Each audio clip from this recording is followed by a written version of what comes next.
بسم الله الرحمن الرحيم.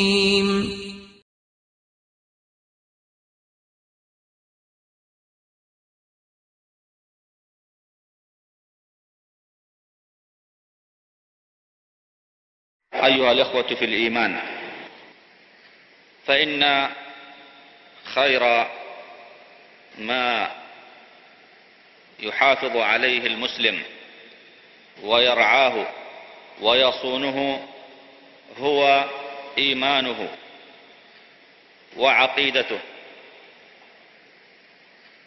فأصل الإيمان مرتكز ومبني على العقيدة السليمة، العقيدة الصحيحة في الله وفي كتبه ورسله وفي اليوم الآخر وفي القدر وفي كل ما جاء به هذا الرسول الكريم صلى الله عليه وسلم، مما هو داخل في القرآن الكريم ويشتمل عليه القرآن، أو داخل في سنة المصطفى صلى الله عليه وسلم وتشتمل عليه السنة. فالاعتقاد هو أساس العمل، ولا يقبل الله عملا بلا عقيدة صحيحة وسليمة. فالمشرك والمخرف والمتزندق وكل من فيه زيغ فهو على خطر عظيم. ربما يحبط عمله، ربما يرد عليه عمله، لا سيما المشرك بالله، لا سيما الذي يشرك مع الله في الدعاء ويشرك مع الله في العبادة، فهذا بلا أدنى شك ولا ريب عمله مردود عليه وعمله حابط وفاسد. فلذلك يجب على المسلمين صغيرهم وكبيرهم وذكرهم وأنثاهم أن يصححوا العقيدة وأن يتعلموا العقيدة الصحيحة.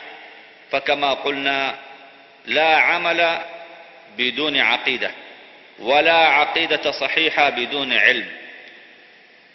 فالعقيدة الصحيحة إنما نعرفها بالعلم، ونعرف ضدها، فلكل شيء ضد، وضد العقيدة الصحيحة العقائد الفاسدة، سواء المتعلقة بتوحيد الألوهية كدعاء غير الله سبحانه وتعالى والإشراك مع الله، أو المتعلقة بتوحيد الأسماء والصفات الذي به نعرف ربنا سبحانه وتعالى ونعرف أسماءه التي سمى بها نفسه وأمرنا بدعائه بها. أعوذ بالله من الشيطان الرجيم. ولله الأسماء الحسنى فادعوه بها وذروا الذين يلحدون في أسمائه سيجزون ما كانوا يعملون. ولله الأسماء الحسنى فادعوه بها وذروا الذين يلحدون في أسمائه سيجزون ما كانوا يعملون، أو في صفاته العليا التي أخبر بها سبحانه وتعالى في كتابه وعلى لسان رسوله صلى الله عليه وسلم، وأثبتها السلف الصالح من الصحابة والتابعين رضوان الله عليهم وأئمة المسلمين، وتوارثها أتباع السلف الصالح إلى يومنا هذا، يعضون عليها بالنواجذ ويدفعون عنها الشبه، ويؤلفون الكتب في إثباتها، ويؤلفون الكتب في الرد على المخالفين في هذا الباب، أقصد باب الأسماء والصفات.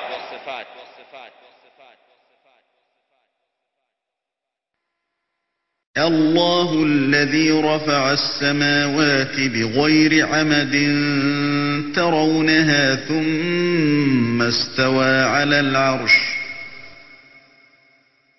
ثم استوى على العرش وسخر الشمس والقمر كل يجري لأجل مسمى يدبر الأمر يفصل الآيات لعلكم بلقاء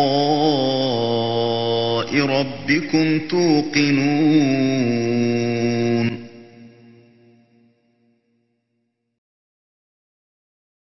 بلغ عني يا أبتاه أني أبغي وجه الله بلغ عني يا أبتاه أني أبغي وجه الله. Beaucoup de versets coraniques et de traditions prophétiques nous informent que le Seigneur de l'univers se trouve au-dessus des 7 cieux, au-dessus du trône. Cette croyance doit être celle de tout musulman, comme cela le fut à l'époque de la révélation, au point que même une simple servante était capable de répondre à la question « Où est ton Seigneur ?» Mais, après cette époque bénie, vint une poignée de philosophes qui pensaient pouvoir atteindre la vérité absolue simplement par la raison et la logique. Ils dirent: si le Seigneur de l'univers était au-dessus de ses créatures, alors cela impliquerait l'existence d'une limite physique entre lui et sa création. Or, notre Seigneur ne peut être limité physiquement comme ses créatures, puisque rien ne lui ressemble. Donc, il n'est pas au-dessus de ses créatures.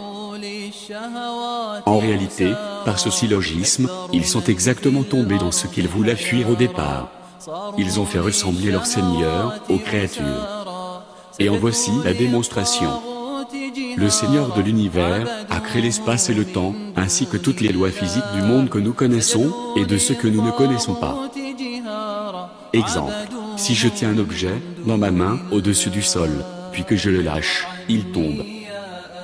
Ceci est une loi physique dont nous sommes témoins tant que nous nous trouvons sur la terre. On pourrait alors exprimer le syllogisme suivant. Si je lâche cet objet, alors cela impliquerait sa chute sur le sol. Or, il ne tombe pas. Donc, je ne le lâche pas. Ce syllogisme est vrai sur terre. Mais qu'en est-il dans l'espace en apesanteur? Ce syllogisme serait totalement faux pour la simple raison que le lâcher n'implique pas la chute. La loi n'est plus vraie. Revenons au syllogisme des philosophes. Ils dirent: si le Seigneur de l'univers était au-dessus de ses créatures, alors cela impliquerait l'existence d'une limite physique entre lui et sa création. Nous savons, de manière évidente, dans notre monde en 4 dimensions, qu'affirmer qu'un objet est au-dessus d'un autre implique qu'il existe une limite physique entre les 2 objets. Cette loi physique fait partie des lois que le Seigneur de l'univers a créées pour ses créatures. Cette loi s'applique aux objets de notre monde que nous connaissons. Nous ne savons pas si cette loi est vraie dans d'autres mondes ou d'autres dimensions. Donc, comment savoir si cette loi s'applique à notre Seigneur, sachant que rien ne lui ressemble? Mais, ces philosophes semblent affirmer que cette loi s'applique sur lui. Comment sont-ils arrivés à ce résultat? Ont-ils un texte qui l'affirme? Non, ils n'ont pas de texte. Ils ont simplement observé notre monde, puis ont appliqué ces lois physiques sur notre Seigneur. Ils ont donc fait ressembler le Créateur de l'univers à ses créatures. Par conséquent, parce que rien ne lui ressemble, on ne peut en aucun cas conclure que l'élévation de notre Seigneur implique la limite. De ce fait, il n'y a plus d'obstacle à se soumettre au sens immédiat des versets et traditions prophétiques qui nous informent de son élévation au-dessus de ses créatures.